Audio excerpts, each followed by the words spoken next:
When you stop chasing the love you crave, something extraordinary happens. You shift from force to power. You move from trying to control the outcome to becoming the outcome, and suddenly the person who seemed distant, guarded, or unreachable begins to feel a gravitational pull they can't explain. Because doing nothing isn't inaction, it's alignment. When you stop trying to convince someone to stay, you step into the truth of who you are. You reclaim your energy. You reclaim your dignity. You reclaim your magnetic field. And people, especially avoidants, aren't drawn to need, they're drawn to strength. They're drawn to someone who stands firmly in their own center and says, I am whole, with or without you. Avoidants don't fear intimacy, they fear losing themselves. So when you give them space, when you honor their rhythm, when you don't chase their distance with more intensity, you become the one person they don't have to run from. Your stillness becomes safety. Your neutrality becomes oxygen. Your energy becomes a place they can finally rest. Most people try to love avoidance by leaning in, by proving, by persuading, by pouring. But real connection happens when you choose to be still, when you choose to be grounded, when you choose to let them come toward you instead of flooding them with more than they can hold. In your silence, they hear their own longing. In your absence, they feel their own desire. In your peace, they find the doorway they were always afraid to walk through. This is the power of doing nothing. You stop interrupting their awakening. When you no longer chase, you create a sacred pause. And in that pause, they feel the truth. They want you. They miss you. They choose you. Not because you demanded it, not because you collapsed for it, but because your energy called them home. So let your stillness speak. Let your strength announce itself without force. Let your peace be the loudest frequency in the room, because when you stop moving towards someone who fears closeness, they finally have the space to move toward you. And when they do, it won't be out of fear, obligation, or guilt. It will be from a place of genuine, heartfelt desire. Remember, you don't win love by chasing. You attract love by becoming. Stand in your power, honor your boundaries, embody the love you wish to receive. And watch how doing nothing becomes the most powerful thing you ever do. Space creates safety for an avoidant in a way that most people don't truly understand. For someone with avoidant tendencies, intimacy isn't just emotional closeness. It's an unconscious threat to their sense of autonomy and identity. They grew up learning that the safest place to be was slightly removed, slightly guarded, slightly self-contained. So when someone leans in too quickly, too intensely, or too consistently, the avoidant nervous system interprets that closeness as pressure, not because they don't care, not because they don't want love, but because closeness feels like a demand, and demands feel like danger. This is why giving them space is not passive. It's not indifference. It's not manipulation. It is an act of emotional intelligence. It tells them, I see you. I feel your rhythm. I honor your pace. And honoring someone's pace is the deepest form of respect you can give in a connection. When you create space, you give the avoidant room to breathe, and breath is everything to them. It's how they regulate. It's how they feel safe enough to even notice their own feelings. Feelings that are often buried under layers of self-reliance and emotional control.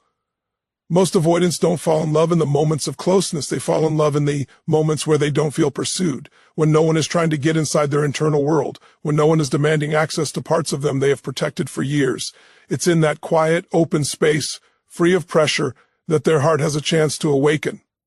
That's when they feel, perhaps for the first time, that someone could love them without expecting them to surrender their independence.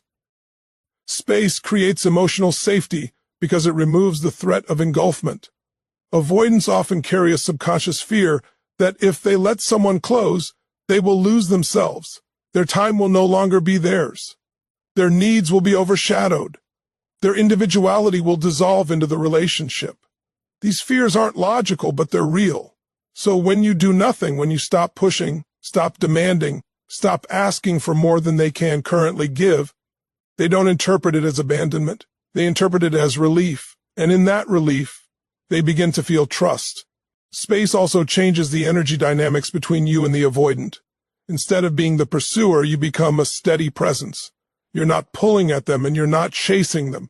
You're simply there, grounded in your own life and your own sense of self. That grounded energy is powerfully magnetic. Avoidants are drawn to people who can stay secure in the face of uncertainty.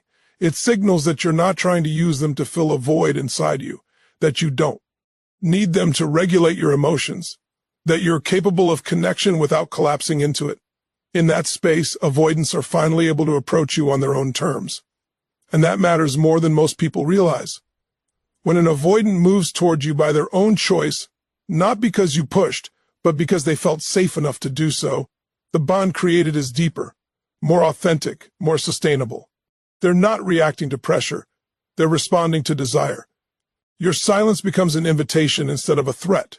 Your stillness becomes a form of acceptance instead of distance. Your lack of pursuit becomes a message. You don't have to run from me. I honor your freedom.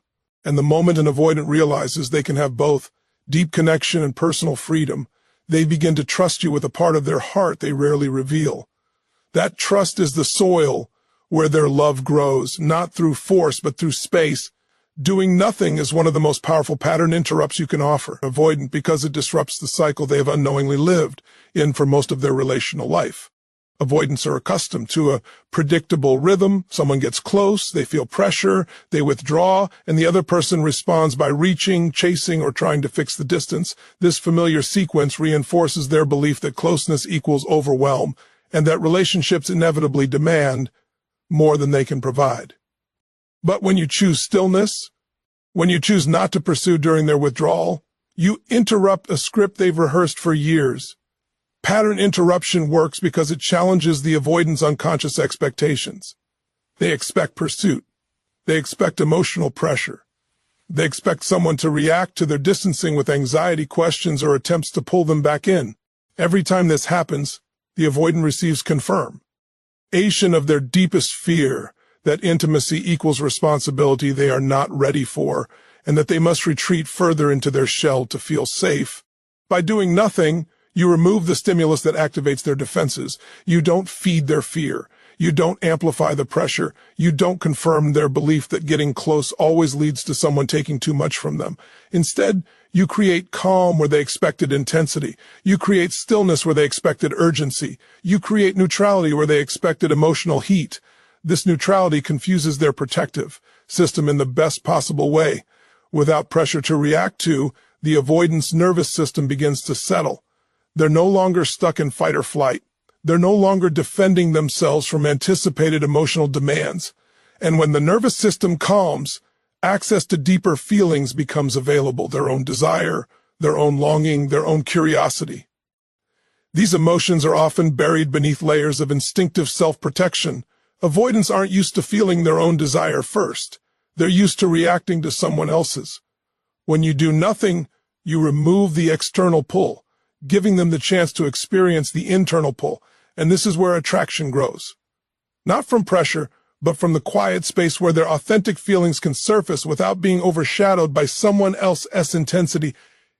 Interrupting their pattern also reveals something crucial.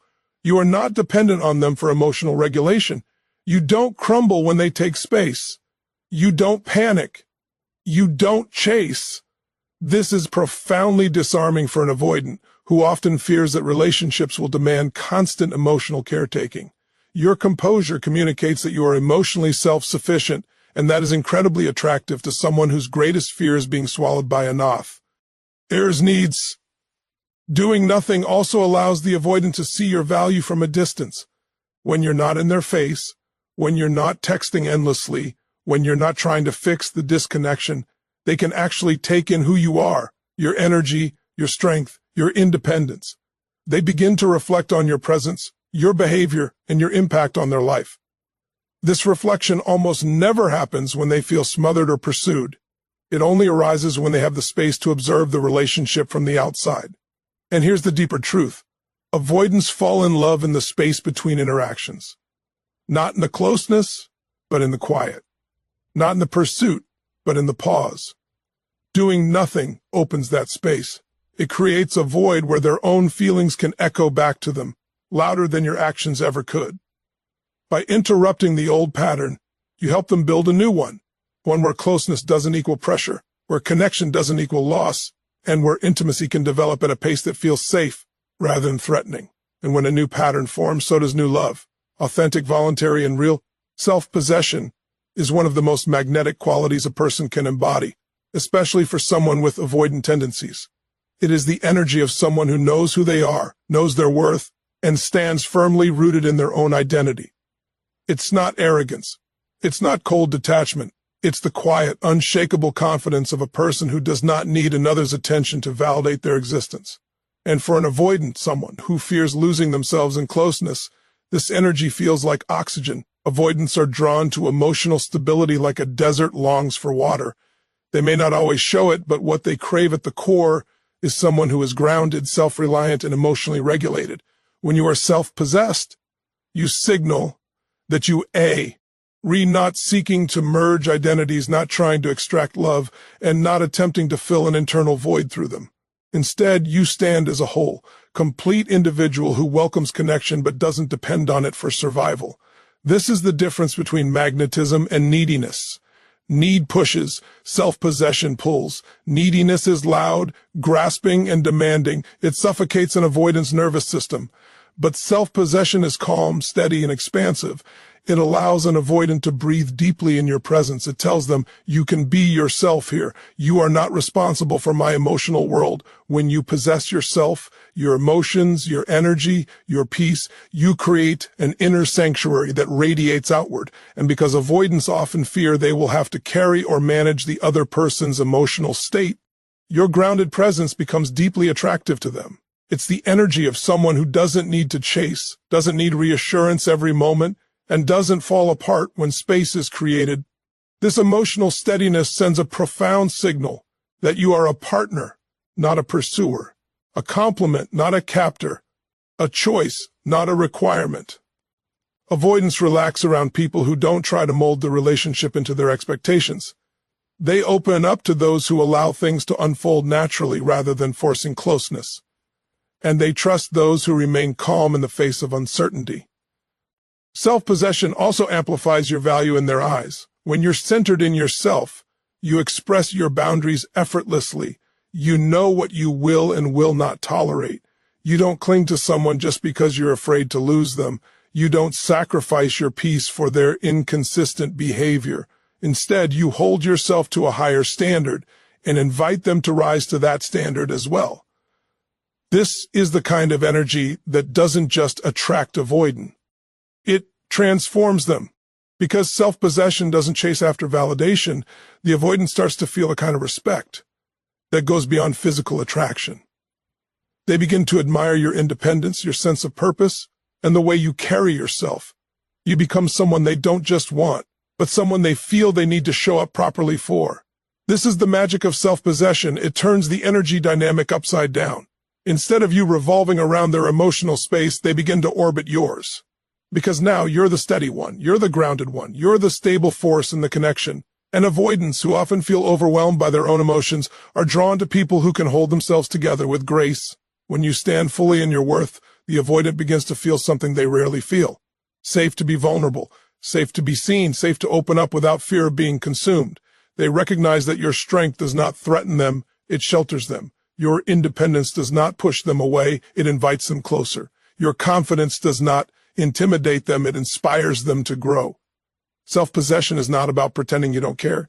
It's about caring without collapsing, loving without losing yourself, being available without being dependent. This is the kind of energy that turns an avoidant's fear into curiosity, their distance into pursuit, and their guard into genuine connection. Neutrality removes pressure in a way that feels almost medicinal to someone with avoidant tendencies. Avoidants are deeply sensitive to emotional intensity, not because they don't care, but because intensity is often tied to a sense of responsibility they never learned how to navigate. When someone expresses strong needs, strong emotions, or strong expectations, an avoidant's nervous system doesn't feel loved. It feels demanded upon. The pressure, even when subtle, triggers an instinctive urge to withdraw in order to regain internal balance. This is why neutrality holds such incredible power. When you show up with calm energy, steady, even, and grounded, you create an emotional environment where the avoidant no longer feels threatened by closeness. Neutrality is not indifference, it is the absence of emotional push. It's the energetic equivalent of offering them a spacious room instead of a tight hallway. It says, you're free to move at your own pace, I'm not asking for more than you can give.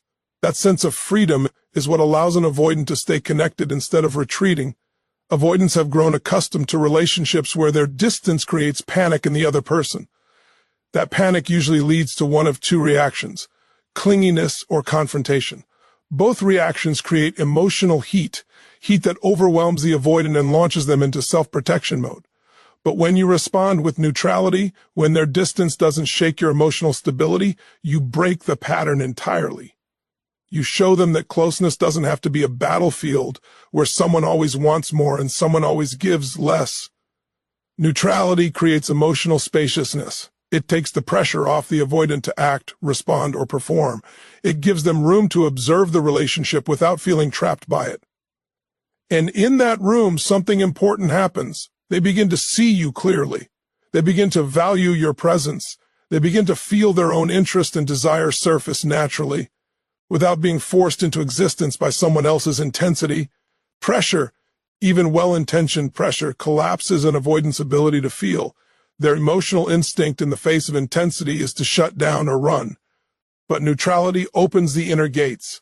It allows sensations, thoughts, and desires to rise in a way that feels safe.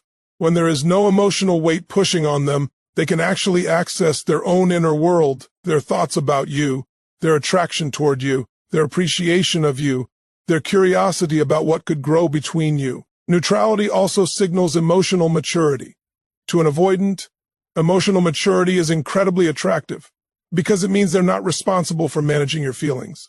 When you remain neutral, you're communicating, "I can handle my emotions. I don't need you to regulate me." This removes one of the avoidant's deepest fears, that entering a relationship equals becoming emotionally responsible for another person's stability. This sense of freedom becomes a catalyst for genuine connection.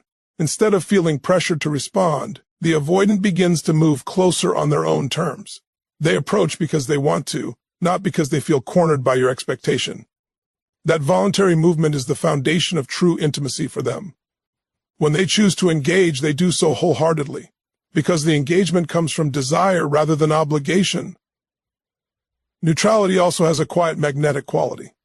When you're not pushing, not pulling, not overexpressing, you become enigmatic in a way that avoidants find deeply compelling. They feel safe enough to relax, but curious enough to explore. And it is that combination, safety plus curiosity, that draws them closer, not out of fear of losing you, but out of genuine interest in discovering more of you. Ultimately, neutrality turns the relationship into a pressure-free space where the avoidant can breathe, feel, and connect at a pace that feels natural. It gives them the room to show up authentically rather than defensively. And in that space, their heart has room to awaken, not because you demanded it, but because you created the conditions where their love could grow freely. When you stop reaching out, stop initiating, and stop trying to bridge every gap that appears, something profound begins to unfold inside the emotional world of an avoidant. They finally get to feel their own desire. For most avoidants, desire has always been overshadowed by the intensity of someone else's pursuit. When another person is consistently leaning in, trying to get closer, and trying to create more connection, the avoidant's emotional system becomes overwhelmed. Instead of having room to feel attraction, curiosity, or longing, they become preoccupied with managing the other person's needs and protecting their own sense of autonomy. Doing nothing changes this dynamic completely. It removes the external pressure that usually dominates the avoidance experience. Suddenly, there is no text demanding attention, no call urging them to respond, no emotional pull they feel obligated to meet. What fills the silence is not distance, it's perspective. It's space for their own feelings to arise in a way that feels organic rather than reactive. Avoidants often don't recognize their own desire because they are so used to reacting to someone else's. Their emotional space is occupied by anxiety management, by maintaining boundaries, by ensuring they don't drown in someone else's needs. When you remove yourself from that equation, not through a game but through grounded stillness, you shift the emotional landscape. The avoidance nervous system relaxes, and in that relaxation, the subtle signals of desire become noticeable. Your absence is not a punishment. It's an opportunity for them to tune into themselves. Without the pressure to respond, they start wondering about you. They start thinking about the last conversation you had. They start remembering the way you made them feel, not overwhelmed, but seen, appreciated, or understood. In the quiet you create, you become louder in their mind. They begin to replay moments, consider possibilities, and contemplate your value in their life in a way they could never do while feeling pursued. This is why avoidants often realize their feelings when the other person steps back. It's not that they didn't care before, it's that they couldn't feel what they felt because someone else's desire was always louder than their own. When you do nothing, their feelings finally have room to breathe. Your absence also wakes up their sense of curiosity. Avoidants are drawn to mystery, not because they want someone who withholds, but because they want someone who doesn't require constant emotional caretaking. When you stop reaching out, they begin to wonder what you're doing, how you're feeling, and whether the connection still stands. This curiosity is essential because it shifts them from a reactive role into an active one. Instead of defending themselves from closeness, they begin exploring it. Another important dimension is that doing nothing allows them to feel the consequences of their own distancing. When someone always chases after them, the avoidant never experiences the emotional void that follows their withdrawal. They never get to feel what it's like when the other person stops filling the space. But when you step back, the avoidant encounters the quiet. They feel the shift. And in that quiet, they discover something unexpected. They miss you. Missing someone is a powerful emotional experience for an avoidant because it contradicts their narrative that independence is all they need. When they begin to feel longing without being pushed, the feeling becomes theirs, self-generated, authentic, and safe. And a feeling they create on their own is a feeling they trust. It is the birthplace of secure connection. Doing nothing is not about manipulation. It is about emotional clarity. It lets you see whether the avoidant steps forward without being pulled. It lets them feel what they truly feel when the noise disappears. And in that quiet, their heart speaks. Their yearning surfaces. Their affection becomes undeniable, even to them. In the space you create, their desire reveals itself. And that desire, born without pressure, becomes the foundation of a deeper, more genuine connection. When you stop reacting to an avoidance distance with fear, urgency, or emotional collapse, you send a message that is far more powerful than any words. You show them that you are not dependent on their presence to maintain your stability. This is a transformative experience for an avoidant because one of their core fears is becoming responsible for someone else's emotional world. They dread the feeling that their closeness will be demanded rather than desired, that their presence will be used to soothe someone who cannot soothe themselves. When you demonstrate emotional independence, especially in the moments when they expect the opposite, you dismantle their fear at the root. Avoidants are not repelled by love. They are repelled by the unspoken pressure that often accompanies it. When someone becomes anxious in response to their distancing, the avoidant interprets that anxiety as an expectation for them to provide reassurance, comfort, or emotional regulation. They feel pulled into a caretaker role they never asked for. This makes them withdraw further, not because they don't care, but because they feel responsible for emotions they do not know how to handle. When you do nothing, when you don't chase, don't argue, don't demand explanations, you show them that you can carry your own emotional load. You show them that their space does not destabilize you. This tells them, I am choosing you, but I'm not relying on you to hold me together. That distinction is everything for an avoidant. It removes the fear of being engulfed and replaces it with the safety of genuine choice. Your emotional steadiness becomes evidence that you are capable of self-regulation. And this is deeply attractive to avoidants because it signals that being close to you will not cost them their personal freedom. They are not being asked to rescue you from your insecurities. They do not have to sacrifice their autonomy to support your needs. They can be with you without losing themselves. And that is the very condition required for an avoidant to love fully. When you remain composed during their moments of distance, you also communicate that the connection is not based on desperation. You're not clinging to them out of fear of being alone. You're not using the relationship as a source of identity. You're showing them that your interest in them is a choice, not a need. That choice carries tremendous weight. Avoidants are drawn to people who stand firmly in themselves because such people do not threaten their autonomy. This emotional independence also earns the avoidant's respect. Avoidants have a keen sensitivity to imbalance in relationships. They instinctively pull away from people who appear too dependent, too reactive, or too entangled in the relationship for their own sense of stability. But when they observe that you can handle distance without falling apart, without spiraling into self-doubt, and without demanding reassurance, They begin to see you as someone on their level, someone strong, composed, and emotionally responsible. This respect is not merely intellectual, it is visceral. It comes from watching you maintain your routine, your joy, your friendships, and your sense of purpose. Even in moments when they withdraw, that self-contained energy is powerful. It tells them that you are a partner who will bring stability into their life, not chaos. You become someone they can approach safely, someone who doesn't spike their anxiety or trigger their defenses. And in that safety, their guard begins to lower. When they see that you do not crumble without their attention, paradoxically, they feel more comfortable giving it. They feel less threatened by closeness because your emotional independence shows them that intimacy will not suffocate them. It will not turn into obligation. It will not require them to sacrifice their individuality. Doing nothing is not a void. It is a declaration of strength. It is a quiet demonstration that you can hold your own energy, your own emotions, and your own life without relying on another person to stabilize you. And in the eyes of an avoidant, this is not only attractive, it is liberating. It turns connection from a burden into a choice, and choice is the only soil in which their genuine love can take root and grow. Inner peace is the ultimate form of attraction because it represents something every avoidant deeply longs for but rarely experiences. A relationship that feels like a refuge instead of a risk. Avoidants often live with a quiet, constant hum of internal tension. They worry about losing their independence, about disappointing others, about being swallowed by someone else's emotions. Even when they love someone, their nervous system is easily overwhelmed. So when they meet a person whose energy is calm, centered, and grounded, someone who moves through life with inner peace rather than emotional chaos, it feels like touching water after walking through a desert. It soothes them in a way they can't fully articulate. Inner peace is magnetic because it communicates far more than confidence. It embodies emotional maturity. When your energy is calm, you signal that you can handle life's storms without collapsing, without panicking, without needing someone else to rescue you. You show that you can contain your own emotions without spilling them onto others.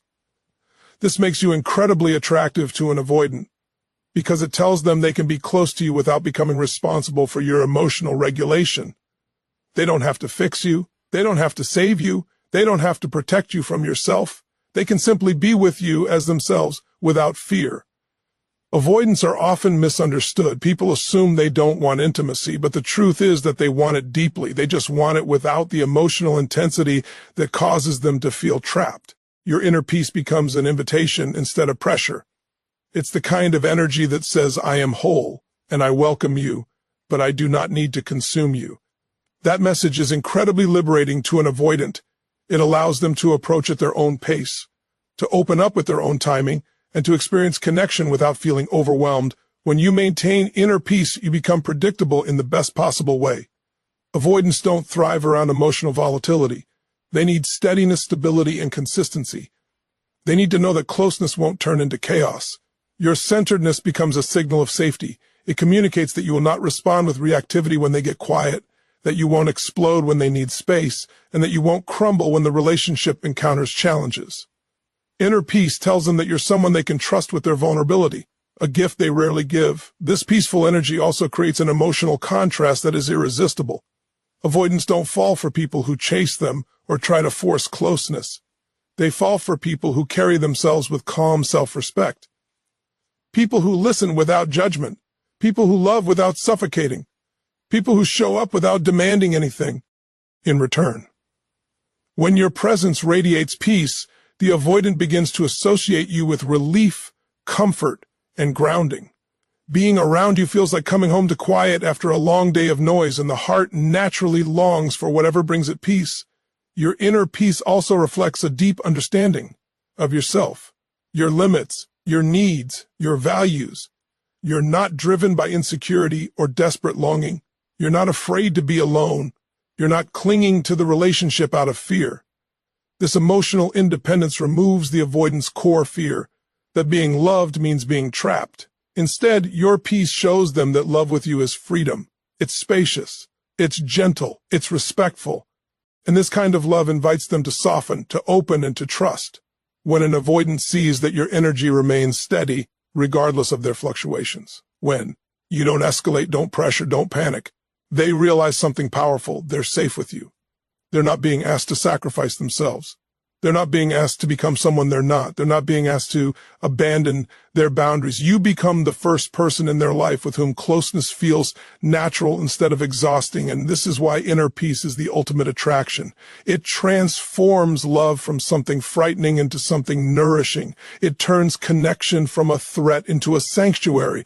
It allows the avoidance heart to open, not because you pulled them, but because you stood so powerfully in your own calm that their fear finally melted into desire. Thank you for sharing this moment of growth and clarity with me. Goodbye for now. May you move forward with strength, peace, and unwavering self-worth.